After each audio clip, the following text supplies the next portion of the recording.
other discoveries related to cell.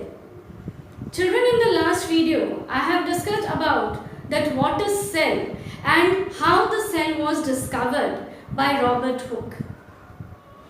Now, you all know that cell was discovered by Robert Hooke in 1665 under his self-made microscope in a thin slice of cork, which is also called as bark of the tree. Children, this cork was a dead cell. I have told you all that Robert Hooke under the microscope observed a honeybee comb-like structure. And this honeybee comb-like structure is made up of small chambers. And these chambers was named as cellula by Robert Hooke. And this cellula was a dead cell. Today, children, we are going to discuss the other discoveries related to cell. Today, we will be discussing about the living cell. Anthony von Leeuwenhoek, who is also known as A.V. Leeuwenhoek, he was responsible for the discovery of the first living cell in 1674. He was the first person, children, to observe the first cell, living cell, live cell. And where did he observe this cell? He observed it in a pond water. And it is said by the scientists of that time that this first living cell would be looking like a amoeba or different type of protozoans or a bacteria-like structure. That is, we can conclude that the first living cell which was discovered was a unicellular structure. The cell was appearing like amoeba in shape, and you all know that amoeba is a unicellular structure. So it is thought, it is believed that the first living cell was a unicellular structure. And this cell was discovered by Anthony von Leeuwenhoek in 1674. Now children, we will be moving to the next discovery, that is your Robert Brown in 1831 discovered nucleus. Children, Robert Hooke in 1665 discovered the first dead cell. The name is same, surname is different. Robert Brown in 1831 is responsible for the discovery of nucleus. Now, what is nucleus? Nucleus is a cell organelle which is present inside the cell. And this nucleus is also called as director of the cell, brain of the cell. Why? Because this nucleus controls all the different type of activities performed by the cell, or different type of cell organelles performing different function inside the cell. We can conclude in one sentence that each and every activity performed within the cell is controlled by the nucleus, and this nucleus was discovered by Robert Brown in 1831.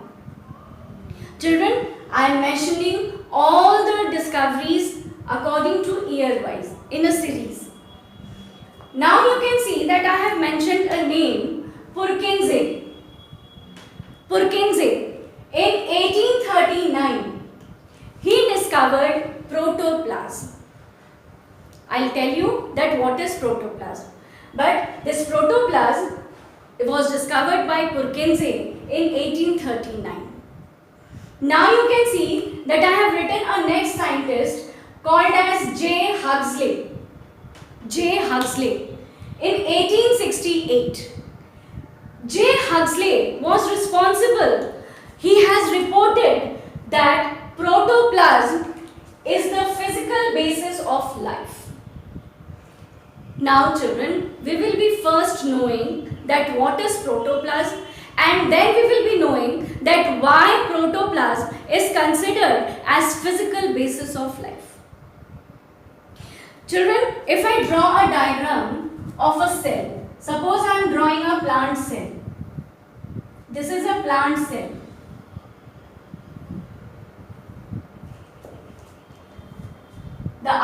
membrane is cell wall.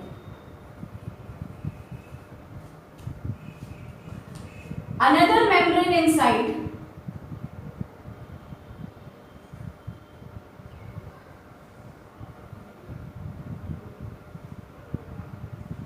is cell membrane.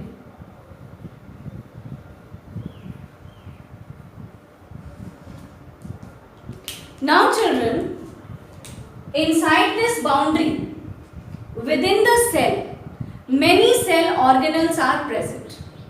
Now what are those organelles? It can be mitochondria, it can be nucleus, it can be Golgi apparatus, it can be endoplasmic reticulum, cytoplasm is present inside.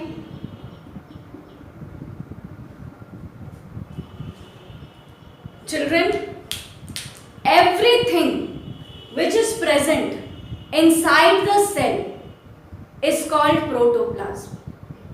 We can define that what is protoplasm for your understanding, that everything present inside the cell, including nucleus, cell organelle is called, and cytoplasm is called protoplasm. Students, cell के अंदर पाए जाने वाले जितनी भी cell organelles present हैं, nucleus, cytoplasm, cell organelles, ये सारे के सारे, इन सबको मिला के हम इन्हें प्रोटोप्लाज्म बोलते हैं. What is the difference? Now the question will come that what is the difference between cytoplasm and protoplasm? Children, cytoplasm is present only in between the nucleus and the cell wall, cell membrane, whatever you say. If it is animal cell, the outer wall is cell membrane, and if it is plant cell, the outer wall is cell wall. So, what is cytoplasm?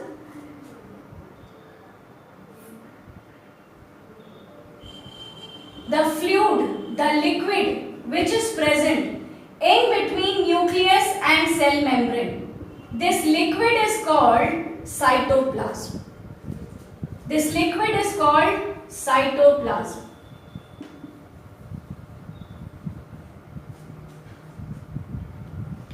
And everything inside the cell, including cytoplasm, is called protoplasm. Hope you have understood. Again, I will tell you all that what is cytoplasm and what is protoplasm. Cytoplasm is a fluid-like structure which is present in between the nucleus and the cell membrane. This fluidy structure is called cytoplasm.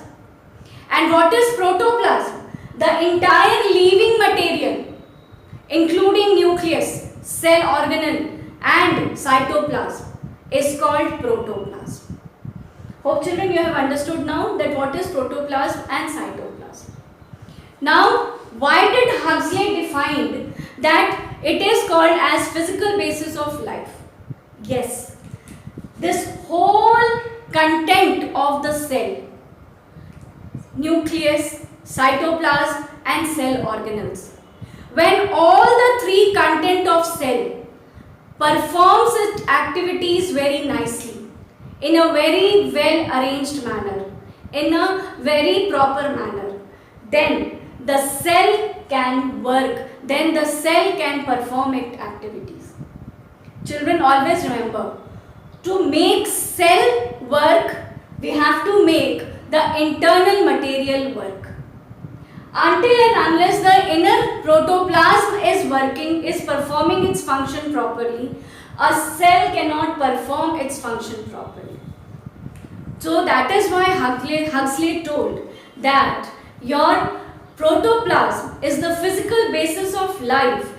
Why? Because it makes the whole cell perform its activity very nicely. And when the cell is performing activity nicely, the organisms will be performing their activity nicely.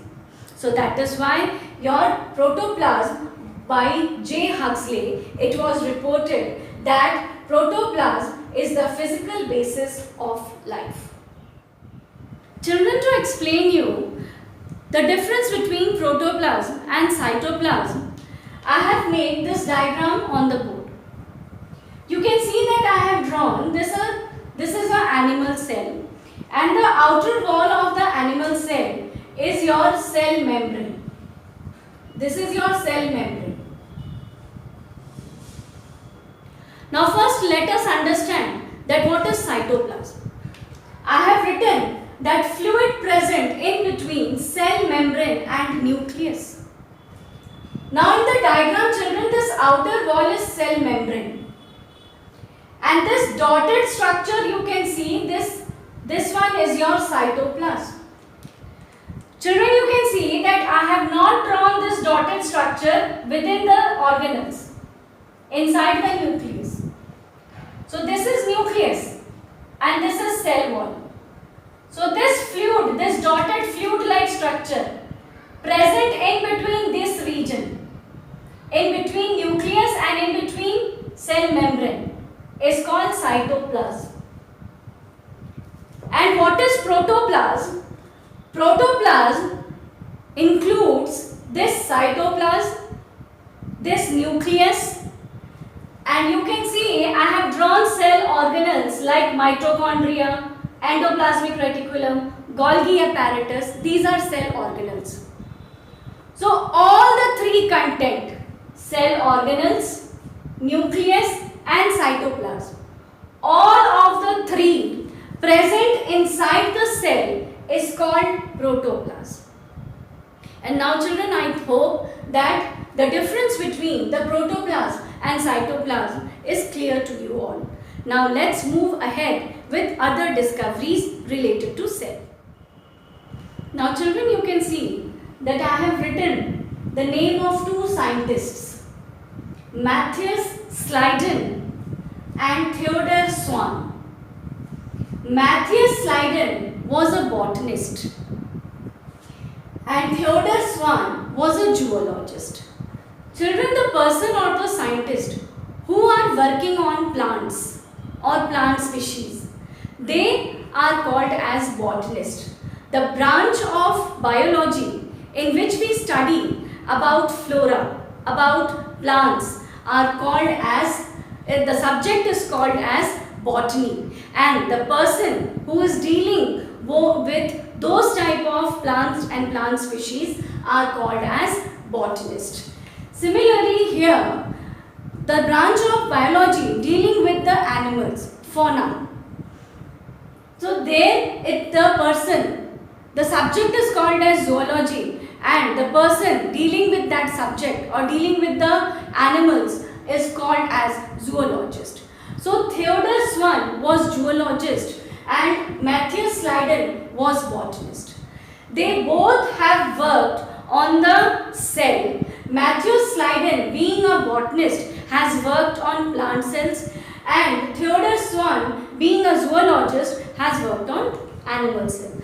They both, in the year 1838 and in year 1839, they both have worked on the plants and animal cells, and they gave a common theory to us, is called as cell theory. So Sliden and Swan, Sliden was botanist in 1838 and Theodor was a zoologist in 1839, postulated cell theory. And what does this theory tells us? This theory tells us that all the living organisms are made up of cell. That is why cell is a structural and functional unit of all life. So children, this was your postulation which was given in the cell theory by Sliden and Swan, and this is one of the most important point, that who gave cell theory. So Sliden and Swan, Matthias Sliden and Theodor Swan were the two persons, were the two scientists who have given us cell theory. And what does cell theory tells us? According to them, cell theory tells us that all the living organisms are made up of cell, and the cell is a a basic, it is a fundamental unit of life. It is the structural and functional unit of living organisms. Now children, we shall move ahead now. Now let us move ahead with Rudolf Virchow, who is also called as R. Virchow. Now children, Rudolf Virchow in 1855, he was responsible to propose a definite term. And what was that term? The term was omnicellular e-cellular. Now Rudolf Virchow told that omnicellular e-cellular in 1855. Now it was a Latin language. What do you understand by omnicellular e-cellular? This sentence means that all cells arise from pre-existing cells. Every living organism, children, they take birth in this universe from their parents. When parents are existing, only their next generation can come.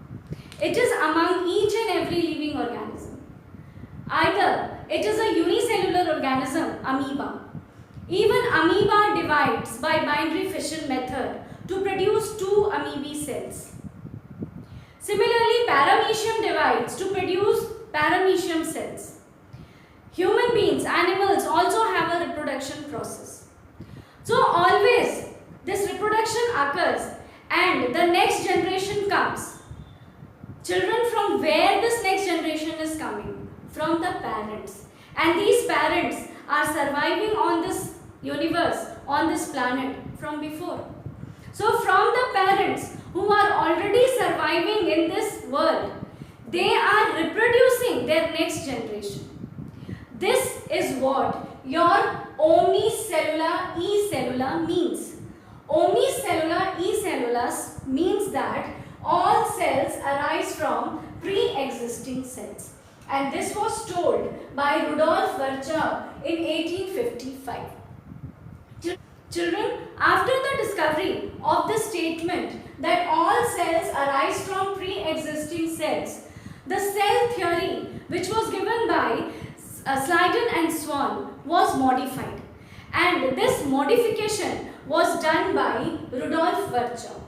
Now let us study that what does cell theory says according to Rudolf Virchow.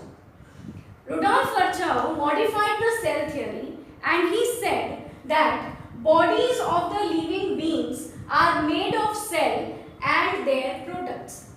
So Rudolf Virchow in the cell theory, the first statement was given that every living organism is made up of cell and its products, cell products. Everything, every living organism, whether it is plant, animal, microorganisms, anything which is living, it is made up of cell and cell products. The second cell theory says that activities of an organism are the sum total of activities of its cell. Children, the first statement is saying, what was the definition? Definition was that cell is a structural and functional unit of life. What did Schleiden and Swan told? They said that cell is the basic unit of life. It is made up of life is made up of cell and cell is a structural and functional unit of life. Children, the same thing was expanded nicely by Rudolf Virchow. In the first statement, it is saying that cell is the structural unit of life. So what does first statement, first theory according to Virchow is saying that bodies of living beings are made up of cell and their products. So bodies of living beings are made up of cell and their products. It means that cell is the structural unit of life. The second was that cell is the functional unit of life. Now what is modified theory saying? That activities of an organism are the sum total of activities of its cell. So activities means function. So all the activities which is performed by the living organism is actually the activities of the cell which is performed. So when the cells are performing their functions, the body of a living organism will automatically function. So the second statement is saying, the second theory is saying that cell is the functional unit of life. Now the third theory says that cell develops from pre-existing cell, which we have discussed just now, that all the cells arise from the pre-existing cells. All the living organisms will arise from the parenthood, from the parents who are already surviving on the earth. Now let us children move ahead. So children, so far we were discussing about the different discoveries related to cell. Who has discovered nucleus, protoplasm, and everything we have discussed related to it. Now we are going to discuss about a microscope and the study of cell. We can say that the detailed study of cell was only possible after the discovery of electron microscope. Robert Hooke observed it under his self-made crude microscope. There are different types of microscopes. Light microscope, which is also called as compound microscope. In the school laboratories, your compound microscope is kept, under which we observe cell and other structures. But children, the structure of cell is so microscopic that it is not visible clearly under that compound microscope even. We can only observe the external parts, external boundary, and little bit inside nucleus can be observed because it is little bigger in size. But what about the other very small cell organelles which is present inside the cell? How can we see that? How so much of inventions and discoveries related to cell was made possible, so that today we are studying a branch as a cell as a branch of science, branch of biology. Children, it was only possible after the discovery of electron microscope, which was invented by Knoll and Ruska in 1940. In 1940, Knoll and Ruska discovered electron microscope. And this microscope is so powerful that it can magnify very minute particles even. It means that it has a magnifying power to magnify about 1 lakh to 5 lakh times. Very minute things can also be clearly seen under the electron microscope. Cell organelles like mitochondria, Golgi body, endoplasmic reticulum, nucleus, vacuoles, their internal structures of these organelles also was possible to study only and only after the discovery of electron microscope. And those are microscopic structure, when it is magnified and when we are studying about those parts, those structures and detail of that, then it is called as ultrastructure. What is ultrastructure? This electron microscope can magnify the ultrastructures. Ultra means minute, very small. Those cannot be seen under compound microscope even. Those small structures, those small the chemical organization, that how the cell and the cell organelles are made up of, that was magnified by electron microscope very nicely, and it is called as ultrastructures. It is called as magnifying ultrastructures of the cell. So it was all, children, about the discovery related to cell. Hope you have understood. Thank you.